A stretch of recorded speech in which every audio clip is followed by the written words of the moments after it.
नमस्कार। NIUS के DLED पाठ्यक्रम में आप सभी शिक्षार्थियों का स्वागत है। कोर्स 510 में आपके साथ आज मैं डॉक्टर जयन बालिया जम्मू केंद्रीय विश्वविद्यालय से चर्चा करेंगे आपके साथ आत्म वास्तवीकरण के लिए आत्म प्रतिबिंब अर्थात सेल्फ एक्चुअलाइजेशन के लिए सेल्फ रिफ्लेक्शन, विज्ञान शिक्षण से संबंधित और साथ ही साथ व्यक्तित्व जीवन में अन्वेषण कैसे उसका विकास किया जाए उसकी बात करेंगे। जब हम बात सेल्फ रिफ्लेक्शन की करते हैं जो कि वैज्ञानिक दृष्टिकोण का एक महत्वपूर्ण भाग है, महत्वपूर्ण घटक है और विज्ञान शिक्षण और अधिगम में इसका एक बहुत मुख्य भूमिका है। अध्यापकों का काम है, उनकी जिम्मेदारी है कि वो अपने कक्षा में, अपने अधिगम प्रक्रिया में प्रयास करें कि छात्र छात्राओं में वो सेल्फ रिफ्लेक्शन अर्थात जो आत्म एक प्रदर्शन है उसके अलग अलग आयामों को कैसे उसका विकास कर सकते हैं। तो पहले हम एक एक आयाम की बात आपसे करते हैं। आत्म जागरूकता, सेल्फ अवेयरनेस, आत्मनियमन, सेल्फ रेगुलेशन, आत्म सुधार, सेल्फ इम्प्रूवमेंट, आत्मसम्मान, सेल्फ रेस्पेक्ट, आत्म सक्षमता, सेल्फ एफिकेसी और अंत में आत्म वास्तवीकरण जिसको हम लोग सेल्फ एक्चुअलाइजेशन कहते हैं। शिक्षार्थियों, ये जितने आयाम की हम बात कर रहे हैं, आत्म प्रतिबिंब के विभिन्न आयामों की बात कर रहे हैं, ये आयामों में आपस में एक संबंध है। अध्यापक का ये एक दायित्व है कि इन सभी आयामों को वो अपनी रोज़मर्रा की शिक्षण गतिविधियों में, अधिगम गतिविधियों में इसको समावेश करे इसका, और इस तरह की गतिविधियाँ का आयोजन करे कक्षा में। ऐसे अपने अधिगम जो उसकी प्रणाली है उसको ऐसे निर्धारित करे, उसकी ऐसी योजना बनाए कि वो एक एक आयामों को, क्योंकि बहुत आवश्यक है बच्चों के अंदर वैज्ञानिक दृष्टिकोण के विकास के लिए, कि किस तरह से वो उनके अंदर आत्म जागरूकता, साथ ही साथ सेल्फ रेगुलेशन, आत्मनियमन, आत्म सुधार, आत्मसम्मान, आत्म सक्षमता और सेल्फ एक्चुअलाइजेशन, आत्म वास्तवीकरण के कौशल को कैसे विकसित कर सकते हैं। आइए विस्तार से इसके बारे में बात करते हैं। सर्वप्रथम शिक्षकों आपके साथ बात करना चाहेंगे आत्म जागरूकता की। जब हम आत्म जागरूकता की बात करते हैं, आत्म जागरूकता एक क्षमता है जिससे छात्र आत्मविश्लेषण कर पाता है तथा इसमें अपनी क्षमता, गुण, कमियां, दोष, धारणा, विचार, आदर्श, विश्वास, प्रतिसाद, प्रतिक्रियाएं, वृत्ति, भावनाएं और प्रेरणा को समझने की बात की जाती है। ये सभी चीज़ें इसमें सम्मिलित हैं। अध्यापक का दायित्व है कि वो जब कोई भी गतिविधि विज्ञान शिक्षण अधिगम से संबंधित करे तो बच्चों के अंदर इस क्षमता का विकास करने का प्रयास करें। बच्चे किसी भी गतिविधियों में हैं, इससे पहले बहुत सारे पाठ में आपके साथ 510 में ये डिस्कस किया गया है, इसकी चर्चा हुई है कि गणना कैसे करते हैं बच्चे, उसके साथ उसका अभिव्यक्ति कैसे करते हैं, उसको संप्रेषित कैसे करते हैं सूचनाओं की, विभिन्न इकाइयों का मापन कैसे करते हैं। उन गतिविधियों में जब छात्र छात्राएं सम्मिलित होते हैं तो कहीं ना कहीं साथ साथ आत्मविश्लेषण भी करते हैं। इस प्रकार आत्मविश्लेषण में छात्र दूसरे छात्रों द्वारा कैसा समझा जाता है यह भी सम्मिलित है। आत्मविश्लेषण छात्र के व्यवहार, प्रतिसाद और आचरण के आधार पर अन्य लोग उससे किस प्रकार प्रभावित होते हैं, ये भी बहुत आवश्यक है। इससे पहले भी हमने आपसे इस चीज़ की चर्चा की शिक्षकों कि विज्ञान एक सिर्फ विषय वस्तु ही नहीं है, विज्ञान जीवन का व्यवहार है। इसलिए आवश्यक है कि बच्चों के व्यवहार में वो वैज्ञानिक दृष्टिकोण का विकास हो और उसके लिए उनके व्यवहार में और उनके प्रतिसाद, उनके आचरण में दूसरे लोग उससे किस प्रकार प्रभावित होते हैं, इसका एक सेल्फ एनालिसिस, आत्मविश्लेषण ही आत्म जागरूकता की बात की जाती है। आत्म जागरूकता की हम जब बात करते हैं, यह मुख्यतः दो प्रकार का होता है। एक सार्वजनिक आत्म जागरूकता और दूसरा निजी आत्म जागरूकता।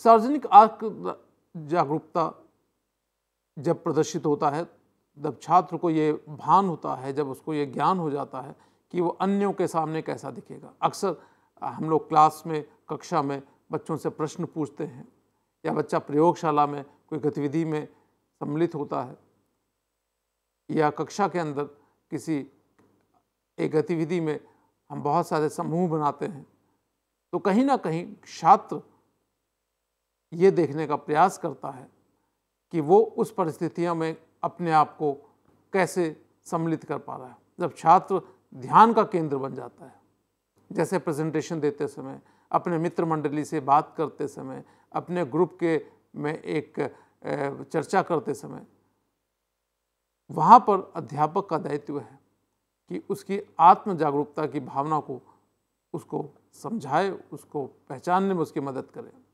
इस प्रकार की आत्म जागरूकता प्रायः लोगों में सामाजिक नियमों में सीमित रहने को बाध्य करती है। जब हमें ये भान रहता है, हमें इस चीज़ का आभास रहता है कि कोई हमें देख रहा है, हमारा मूल्यांकन कर रहा है, तब हम प्रायः सामाजिक रूप से स्वीकार और इच्छित आचरण करने का प्रयास करते हैं, और वहाँ पर आत्म जागरूकता कहीं ना कहीं कुछ घटकों में सीमित हो जाती है। संक्षेप में हमारा सर्वोत्तम आचरण दर्शाते हैं जो संभवतः हमारे वास्तविक छात्रत्व का प्रतिबिंब ना हो। छात्र के बहुत सारे आचरण होते हैं, तो कहीं ना कहीं छात्र अपने आचरण को कहीं सीमित करने का प्रयास करता है। सार्वजनिक आत्म जागरूकता में मूल्यांकन का तनाव भी रहता है। इससे छात्र इस बात से व्यथित होते हैं, कई बार तनावग्रस्त भी हो सकते हैं, चिंतित भी हो जाते हैं कि वो लोग उन्हें किस तरह से देख रहे हैं, कैसा उसका अवलोकन कर रहे हैं। ये एक आत्म जागरूकता का एक प्रकार है। दूसरा प्रकार, जैसे मैंने आपसे बात की, निजी आत्म जागरूकता। यह तब होता है जब छात्र स्वयं के कुछ पहलुओं से अवगत तो होता है, किंतु केवल निजी स्तर पर। उदाहरण के लिए, वो अपना मुख दर्पण में देखता है, वो एक निजी आत्म जागरूकता का प्रकार है। जब किसी महत्वपूर्ण परीक्षा के लिए अध्ययन करना, उसके लिए भूल जाने पर हमारे में पेट दर्द होने लगती है, आप जिसे पसंद करते हैं उसे देखने पर हृदय में भावनाओं उठने का भान होना, ये सब निजी आत्म जागरूकता के उदाहरण हैं। अक्सर छात्र शिक्षक के बारे में और शिक्षक छात्र के बारे में ऐसा सोचता है। जैसे जैसे हम स्वयं के बारे में, अन्य हमें कैसा समझते हैं, यह अधिक जानने का प्रयास करते हैं, हम अपने गुण विशेषताओं के और अधिक पहलुओं से को बारीकी से सीखते हैं। इसलिए तब हम अपने स्वभाव दोषों को दूर करने की बेहतर स्थिति में होते हैं। यह हमारी शक्ति किसमें है, यह हम समझ पाते हैं। इसलिए एक अध्यापक का एक महत्वपूर्ण ये दायित्व है कि वो विज्ञान शिक्षण के अधिगम के किसी भी प्रक्रिया में बच्चों में, छात्रों में, छात्राओं में आत्म जागरूकता का कौशल, उनके अंदर उसका संज्ञान लेने का प्रयास करें। ये एक बहुत महत्वपूर्ण घटक है हमारे आत्म प्रतिबिंब यानी सेल्फ रिफ्लेक्शन का। आगे हम बात करते हैं कि स्वस्थ आत्मरूप जो भावनाएं होते हैं उसके लक्षण क्या क्या हैं। आत्मचेतना, आत्म जागरूकता कभी कभी भावात्मक परिपक्वता के संकेत भी देते हैं। छात्र को अपनी उपलब्धियों पर गर्व होता है, सामाजिक परिवेश में व्यस्तता का आनंद लेता है वो, और गलतियों के लिए क्षमा या गलतियों के लिए जिम्मेदारी लेता है। ऐसे कौशल जब हम बच्चों के अंदर विकसित करते हैं, ऐसी उनके अंदर व्यवहार विकसित करते हैं, तो वो बच्चा एक आत्म जागरूक की भावनाओं से पूरी तरह से परिपक्व माना जाता है। दूसरा जो घटक है वो बहुत महत्वपूर्ण है, वो है आत्म नियमन, सेल्फ रेगुलेशन। आत्म नियमन का तात्पर्य हमारे अपने व्यवहार को संगठित और परीक्षण या मॉनिटर करने की योग्यता से है। इससे पहले हमने आपसे आत्म जागरूकता की बात की। आत्म नियमन हम अपने व्यवहार को कैसे संगठित और कैसे मॉनिटर करते हैं, ये इसकी योग्यता, इसकी क्षमता, वो आत्म नियमन है। जिन लोगों में बाहरी पर्यावरण की मांगों के अनुसार अपने व्यवहार को परिवर्तन करने की क्षमता होती है, वो आत्म परीक्षण में उच्च माने जाते हैं। आवश्यकताओं और परितोषण को विलंबित अथवा आस्थगित करने के व्यवहार को सीखना ही आत्मनियंत्रण कहा जाता है। जब हमारी आवश्यकताएं हैं और उस आवश्यकताओं को हम लोग जब थोड़ी देर के लिए सस्पेंड करने की कोशिश करते हैं, वहाँ से अपने आप को बाहर निकालने की कोशिश करते हैं, वो आत्मनियंत्रण होता है। और ऐसे व्यवहार का विकास हमारे विज्ञान अधिगम शिक्षण की प्रक्रिया में बहुत मूल्य रखता है। हम जब कोई गतिविधि कक्षा में कराते हैं, चाहे वो प्रयोगशाला में कराते हैं, तो अध्यापक को इस चीज़ का ध्यान रखना है कि बच्चों में आत्म नियमन, क्योंकि ये एक साइंटिफिक इंक्वायरी, एक साइंटिफिक एटीट्यूड का एक महत्वपूर्ण घटक है। दीर्घावधि लक्ष्यों की संप्राप्ति में आत्मनियंत्रण एक महत्वपूर्ण भूमिका निभाता है। बच्चे आगे चलकर जब किसी एक भूमिका में आते हैं अपने जीवन में, भविष्य में, तो कहीं ना कहीं उनको ऐसे चैलेंजेस, ऐसे उनको स्थितियां होती हैं जहां पर उनको आत्मनियंत्रण की आवश्यकता होती है। और आत्मनियंत्रण आत्म नियमन से आता है।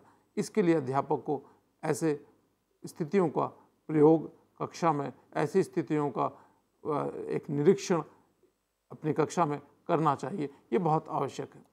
इसके बाद हम बात करते हैं, देखिए आप चित्र में देख सकते हैं कि अध्यापक किस तरह से बच्चों को ये एक्टिविटी में इन्वॉल्व किया है और साथ ही साथ बच्चे अपने आप में कैसे अपने आप को रेगुलेट करने की कोशिश कर रहे हैं, अपने आप में जागरूकता की कैसे वो एक अवलोकन कर रहे हैं, कैसे उसका विश्लेषण कर रहे हैं।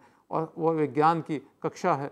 कक्षा का मतलब विज्ञान की कक्षा का आप सभी जानते हैं शिक्षकों की कक्षा का मतलब वो चार दीवारी में नहीं है। विज्ञान की कक्षा कहीं भी हो सकती है। आप देख सकते हैं चित्र में एक अध्यापक विज्ञान की कक्षा की किस स्थिति में ले रहा है और कैसे वो अलग अलग चीज़ों का ज्ञान देने की कोशिश कर रहा है। आइए आत्म सुधार की बात करते हैं। एक और महत्वपूर्ण घटक आत्म सुधार, जिसको हम लोग सेल्फ इम्प्रूवमेंट बोलते हैं। एक व्यापक और आधुनिक दृष्टिकोण से अनुशासन से हमारा मतलब है हमारे मन, शिष्टाचार व व्यवहार को सही आदतों के निर्माण और चरित्र के वास्तविक विकास का प्रशिक्षण दिया जाता है। विद्यालय में अनुशासन का मतलब डर के माहौल का अर्थ नहीं है, जहां छात्र को निश्चित रूप से पालन करना पड़ता है। आत्म सुधार बच्चा, छात्र, छात्राएं अपने अंदर खुद, क्योंकि वो स्थिति उसके कहीं ना कहीं आत्म नियमन से जुड़ी हुई है। जब बच्चा आत्म नियमन के साथ जुड़ा हुआ है तो तभी उसके अनुसार वो अपने अंदर सुधार लाने की कोशिश करता है, वो खुद ऐसे कदम उठाता है। और इसके लिए अध्यापकों का, शिक्षकों का, आप सभी का दायित्व है कि वो बच्चों को उसके बारे में सूचनाएं दें, उनको वैसे गाइडेंस दें, वैसे उनको प्रोत्साहित करें। अनुशासन मुख्य रूप से सकारात्मक और रचनात्मक होना चाहिए। यह रचनात्मक और सकारात्मक होना चाहिए क्योंकि रचनात्मक अनुशासन सही आदतों और व्यवहार से बच्चों के अंदर मानसिक, नैतिक और भावना वृद्धि में मदद करता है। यह एक संतुलित व्यक्तित्व विकसित करने में मदद कर सकता है। अनुशासन जीवन की बहुत खास अवस्था है और स्कूल में नियंत्रण स्थापित करने के लिए कानून और नियम आवश्यक हैं, परंतु हमारा प्रयास होना चाहिए कि हमारा जो गतिविधियां हों वो सेल्फ इम्प्रूवमेंट की तरफ, आत्म सुधार की तरफ ज़्यादा आधारित हों।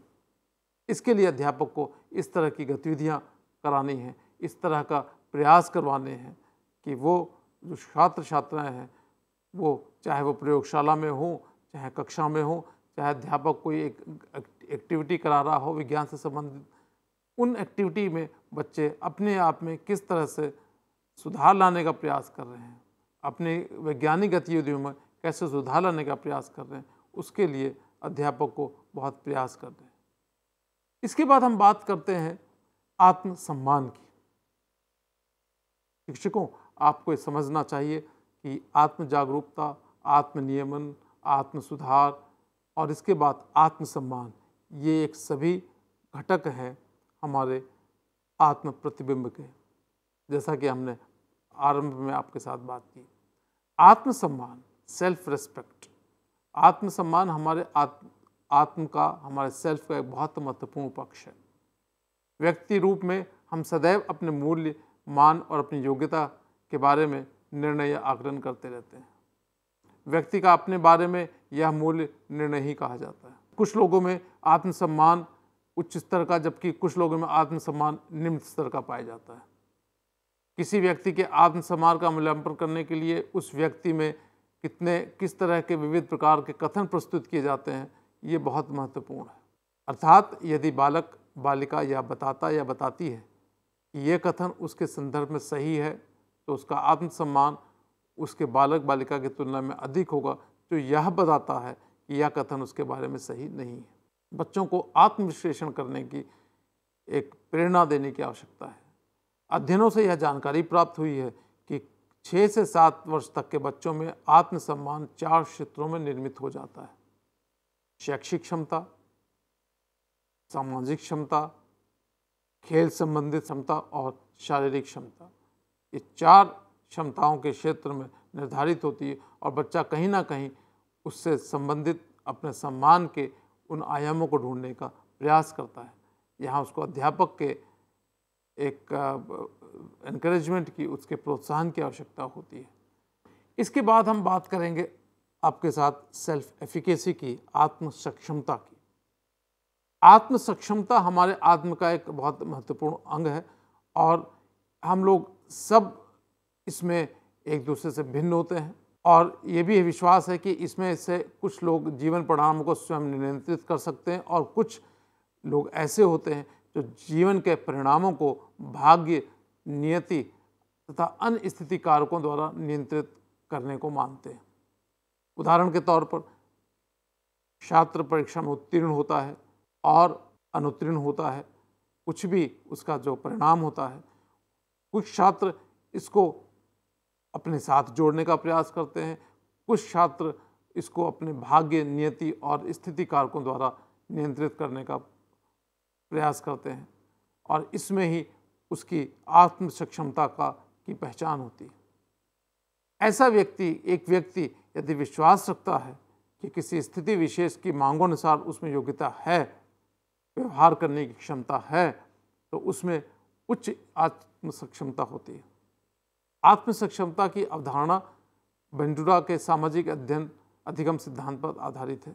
आप लोगों ने विस्तार में इसके बारे में अध्ययन जरूर किया होगा। तो आत्म सक्षमता की जो एक फिलॉसफी, एक अवधारणा है, वो बेंडुरा बहुत फेमस, हमारे प्रचलित एक वैज्ञानिक रहे हैं, हमारे मनोवैज्ञानिक रहे हैं। उन्होंने इसके बारे में विस्तार में चर्चा की है। इसके बाद हम बात करना चाहेंगे आपके साथ अंत में आत्म वास्तविकरण की। आत्म वास्तविकरण एक मानवीय मनोवैज्ञानिक सिद्धांत से, अवधारणा से, विशेष रूप से आप लोगों ने सुना होगा अब्राहम मास्लो, उसके सिद्धांत से दर्शाया गया है। ये हमारे अलग अलग स्तर हैं, अलग अलग स्टेजेस हैं। हमने आत्म जागरूकता से प्रारंभ किया, उसके बाद आत्म नियमन की बात की, आत्म सुधार की बात की, हमने फिर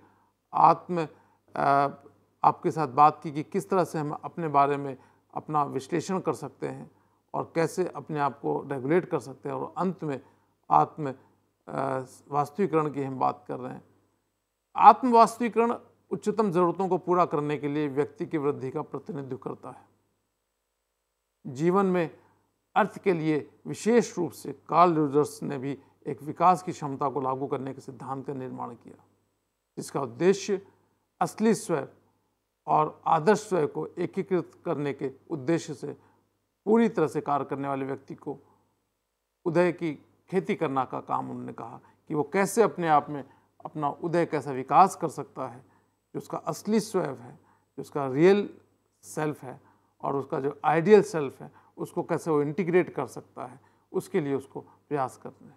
यहाँ पर एक अध्यापक की जिम्मेदारी है, उसका उत्तरदायित्व है कि वो बच्चों को पढ़ाते समय, विज्ञान का शिक्षण देते समय, उसके अधिगम जो प्रणाली है उसको निर्धारित करते समय इन सब चीज़ों का ख्याल रखें कि वो हर एक विषय से संबंधित जो उसकी गतिविधि है, हर एक उपविषय से संबंधित जो उसकी गतिविधि है, उसमें कहीं ना कहीं आत्म वास्तविकरण और आत्म उसका जो एक विश्वास है वो उसका विकास हो।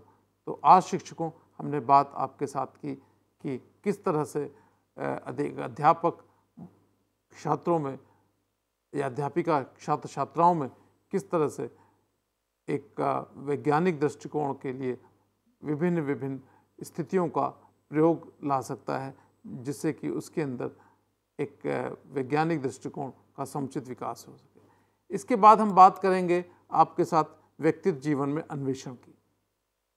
ये हमारा जो दैनिक चर्या है, बच्चों में अन्वेषण की भावनाओं का विकास कैसे हो, ये इसलिए अभी जो हमने आपके साथ चर्चा की उससे संबंधित है।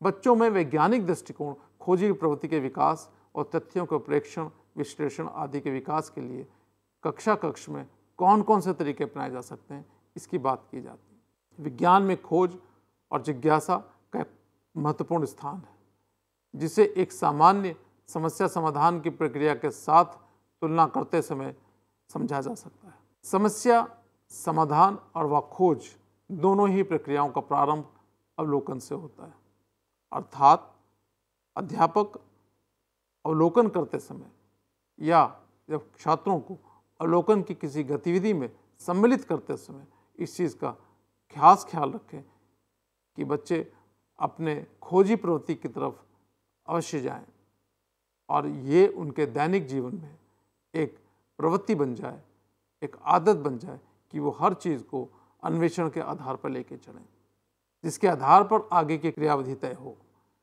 और अंत में समस्या का समाधान और नई खोज के साथ वो उस प्रयास में लगा रहे। इसके अलावा दोनों ही प्रक्रियाओं में प्रयास, सत्यापन और विश्लेषण एक महत्वपूर्ण भाग है। अगर जो दोनों प्रक्रियाएं हैं, खोज की और जिज्ञासा की, उसमें अगर प्रयास ना किया जाए और प्रयास करने के बाद सत्यापन करना बहुत आवश्यक है, उसके बाद विश्लेषण करना बहुत आवश्यक है, अन्यथा ये प्रक्रिया अपूर्ण रहती है। तो शिक्षकों, आज हमने आपसे बात की कि आत्म प्रतिबिंब जो है, सेल्फ रिफ्लेक्शन जो है, उसके लिए क्या आवश्यक है और उसके लिए उसके आयाम क्या क्या हैं और उससे हम कैसे बच्चों के अंदर आत्म वास्तविकरण, जिसको सेल्फ एक्चुअलाइजेशन बोलते हैं, वहाँ तक पहुँच सकते हैं। एक अध्यापक का, विज्ञान के अध्यापक का एक महत्वपूर्ण उत्तरदायित्व है कि कक्षा में उस तरह की गतिविधियाँ कराए जो सिर्फ पुस्तकों पर आधारित ना हो, जैसा कि हमारे राष्ट्रीय पाठ्यचर्या 2005 में भी उल्लेख किया गया है। हमारी गतिविधियाँ ऐसी हों कि जिसमें बच्चे, छात्र छात्राएँ अपने जीवन का आधार वैज्ञानिक बना के चलें, वैज्ञानिक दृष्टिकोण के साथ लेकर चलें। तो उस बारे में आज हमने आपसे चर्चा करी। हमें आशा है कि आपने इस कोर्स 510 में इस पाठ को और विस्तार से पढ़ेंगे और देखेंगे, अपने शैक्षिक जीवन में इसको प्रयोग में लाएंगे कि किस तरह से हम बच्चों के अंदर आत्म जागरूकता, आत्म नियमन, आत्म सुधार और आत्म अवलोकन, आत्म विश्लेषण और अंत में आत्म वास्तविकरण की हम बात करते हैं, उसकी बात करते हैं और किस तरह से उस चीज़ों का विकास हो सकता है, कौशल का, इसके बारे में हमने आपसे चर्चा करी। आप सभी को धन्यवाद।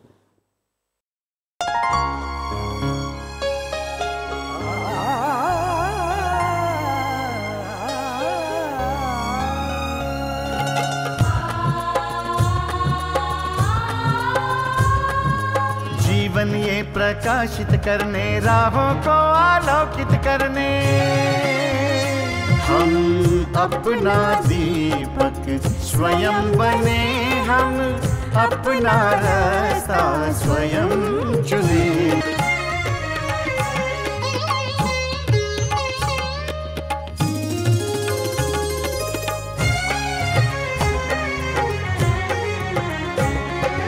धन साधन समय की सीमा से विद्यालय जो मुक्त हो। धन समय की सीमा से विद्यालय जो मुक्त हो। कभी पढ़े हम कहीं पढ़े वे विषय की लोच से युक्त हो। मित्रों हम उठे और जागे, मंजिल आने की ध्वनि सुने, हम अपना दीपक स्वयं बने, हम अपना रास्ता स्वयं चुने, कोई मन चाहा केंद्र चुने,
घर बैठे पाएं राष्ट्रीय मुक्त विद्यालय शिक्षा संस्थान यानी NIOS में एडमिशन, वो भी एकदम आसान तरीके से, जिससे शिक्षार्थियों को होगी समय और धन दोनों की बचत। NIOS से शिक्षा कभी भी कहीं भी। शिक्षार्थियों, क्या आप जानते हैं NIOS में एडमिशन लेने का सरल और सुगम तरीका, जिससे शिक्षार्थियों को ऑनलाइन प्रवेश लेने में सहूलियत मिलती है। NIOS में प्रवेश की प्रक्रिया पूर्णतया ऑनलाइन है। शिक्षार्थी घर बैठे इंटरनेट द्वारा प्रवेश के लिए सबसे पहले NIOS की वेबसाइट www.nios.ac.in पर लॉगिन करें। अपना ईमेल आईडी और पासवर्ड डालकर अपना पंजीकरण करें। पंजीकरण के बाद लॉगिन करने पर ऑनलाइन प्रवेश हेतु आवेदन पत्र खुलेगा। आवेदन पत्र को निर्देशानुसार भरें और प्रिंट आउट लें। इस प्रिंट आउट पर अपनी फोटो संलग्न करें। ऑनलाइन प्रवेश के लिए शुल्क हेतु भुगतान के तरीके हैं: क्रेडिट कार्ड के द्वारा, डेबिट कार्ड के द्वारा, राष्ट्रीयकृत बैंक के ड्राफ्ट के माध्यम से, जो कि सचिव NIOS नई दिल्ली या नोएडा के पक्ष में देय हो।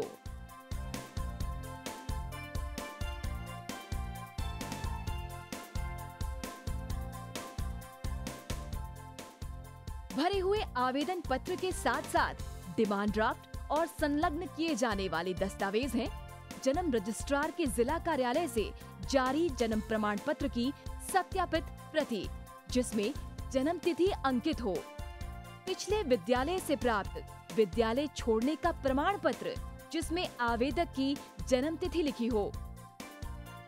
प्रवेश फॉर्म का प्रिंट आउट NIOS के संबद्ध क्षेत्रीय केंद्रों पर 10 दिनों में पहुंच जाना चाहिए, अन्यथा उचित दस्तावेज ना लगे होने पर आवेदन फॉर्म रद्द किया जा सकता है। प्रवेश प्रक्रिया की पुष्टि होने के बाद शिक्षार्थियों को परिचय पत्र व अध्ययन सामग्री डाक द्वारा तुरंत पहुंचाई जाती है। ऑनलाइन प्रवेश एक बहुत ही सुगम और सुविधाजनक प्रवेश प्रणाली है। Online on time for safe and secure admission.